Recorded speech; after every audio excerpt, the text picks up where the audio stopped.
Well, here we are at Emirates Stadium for a massive top-of-the-table WSL clash. Arsenal versus Chelsea. Close to a sellout here today. I don't think it's quite sold out, but about 58,000 tickets sold. So I think we are going to be looking at another WSL record crowd, but probably more important than that, certainly more important than that. This is, if not a must-win game for Arsenal, it's a must-not-lose game.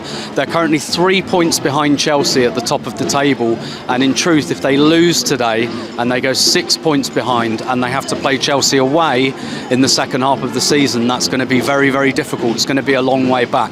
And I have to say, I feel like, obviously I'm going to say this because of my allegiances, I feel like that's a real shame, actually, that we're in December and already there is a game where it feels like if Arsenal lose, they're not out of the title race, but it becomes very, very, very difficult from there. And Arsenal have a bit of an advantage over Chelsea in the second half of the season because Chelsea are in the Champions League. They've got a much more crowded schedule.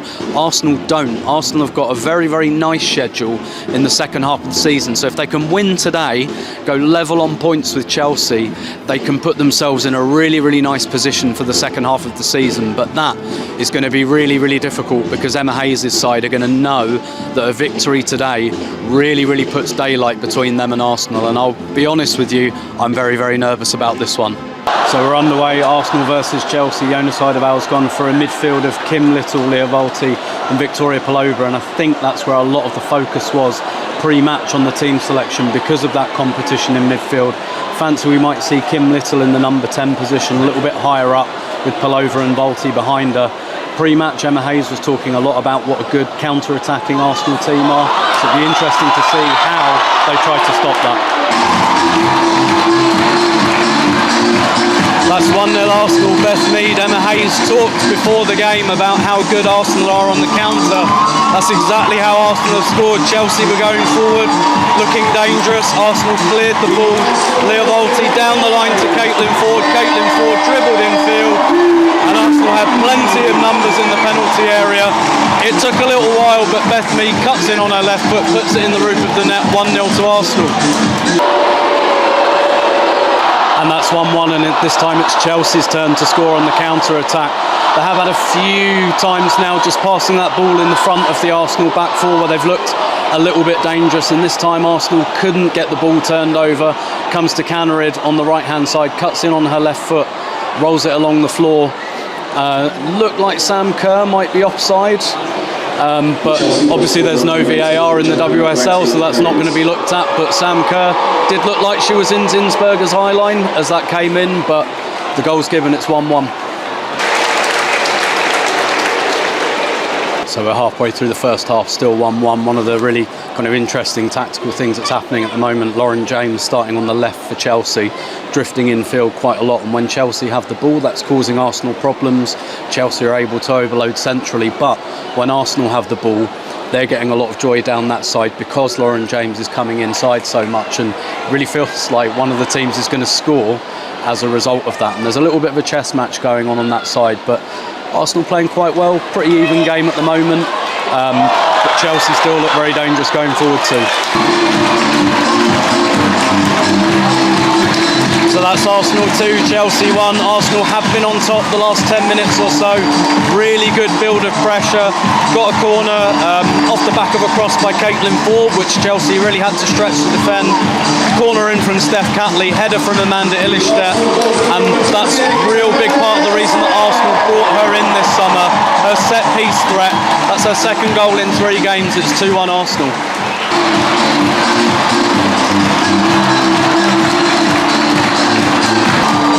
As you can probably hear from the noise behind me, that's 3-1 to Arsenal, Alessia Russo. Again, Arsenal going straight down that channel, the left channel this time. Well, they've been getting some joy in behind those Chelsea fullbacks. Came to Alessia Russo in the channel, as you can hear, and a brilliant finish into the far corner. Earlier this week, Jonas Heideval said that Alessia Russo is the best finisher he's ever worked with. Considering his works with Vivian Miedema, that's quite a statement. And she's shown it here. Fantastic finish into the far corner. 3-1 Arsenal. Half-time, Arsenal 3, Chelsea 1. Just like the Conti Cup final in March hoping for a similar result there, but obviously a lot of work still to do in the second half. A couple of things Arsenal have been really strong at, first of all on the counter-attack, going in early, getting those balls behind the Chelsea fullbacks, but another thing they're doing quite well, pressing Jess Carter at left centre-back for Chelsea, pressing her onto her left foot, forcing her to go long and picking up the balls, picking up the clearances. Chelsea did make a little switch just before the end of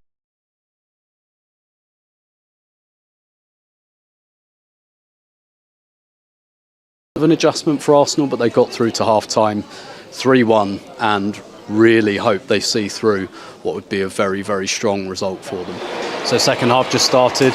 Not hugely surprised that Chelsea have made a triple substitution with Ashley Lawrence, Kadisha Buchanan and Fran Kirby coming on. I think with the strength on their bench, you can always anticipate that they're going to do something like that. And clearly there were things about Arsenal's attack that they weren't really coping with in the first half. So I'm not surprised at all to see Chelsea make such a big change at half-time. And it would just be really interesting to see the tactical kind of nuances behind that as the half goes on. So we're halfway through the second half, still Arsenal 3, Chelsea 1. Arsenal done a good job so far of repelling Chelsea's attacking threat, but they've got so much attacking quality. You really still feel there's another goal in this game. Arsenal looking good on the counter-attack when they do come forward, but Chelsea have got so much threat as well. This is a real bit of cat and mouse going on here, because you feel like there's going to be another goal, but obviously where that goal goes will have a big bearing on the final 20 or so minutes here.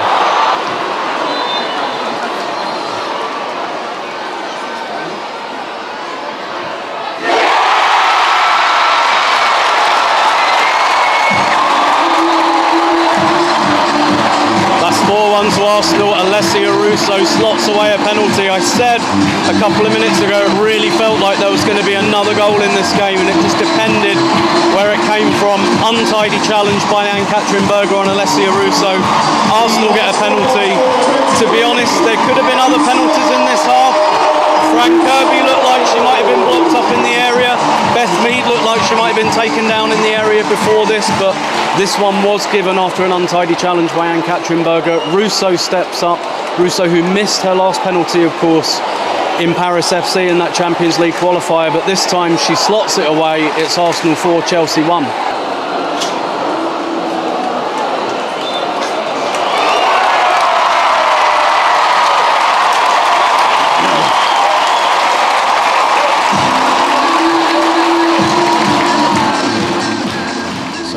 Emirates Stadium, Arsenal 4, Chelsea 1, and you can probably see the smile on my face about that. A huge game for Arsenal today. Obviously they were trailing Chelsea by 3 points. I said before the game I felt like there was so much on the line for Arsenal today. I felt like the pressure was really on them. It wasn't quite a must win, but it was definitely a must not lose. Some people would have argued it was a must win, but to go level on points with Chelsea and to do it so emphatically as well, really, really impressive. Big statement result.